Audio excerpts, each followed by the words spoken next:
High, সবাই কেমন আছেন? আশা করি ভালো আছেন। আমিও ভালো আছি।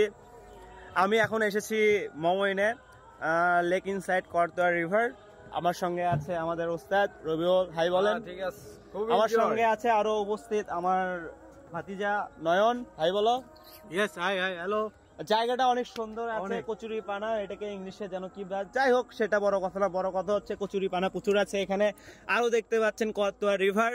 হ্যাঁ, রিভারটাই কিন্তু অনেক আগে প্রাচীন যুগে বলতে গেলে আরো অনেক ইতিহাস আছে এই নদী নিয়ে, যেখানে আরো অনেক রাজা বাদশাহ রাজত্ব মানে কি বলো এটাকে যুদ্ধ করে গেছে, রাজত্ব করেছে।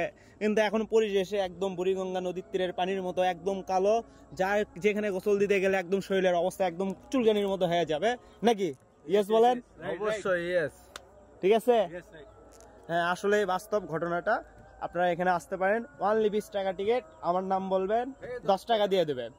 সবার জন্য 20 টাকা, আমার নাম বললে 10 টাকায় টিকিট। বিশ্বাস না হলে আপনারা চলে আসতে পারেন। অনেক সুন্দর একটা জায়গা, চিল করার জন্য আপনারা এখানে আসতে পারেন। বগুড়া জেলার লোকজন যারা আছেন তারা অবশ্যই এই জায়গাটাকে চিনবেন, এবং বাইরে থেকে যারা আসবেন তারা অবশ্যই চলে আসবেন মমইনে আসবেন। বগুড়া টিএমএসএস মমইন ইকো পার্ক চলে আসবেন, 50 টাকাতে টিকিট কাটবেন এবং ভেতরে চলে আসবেন।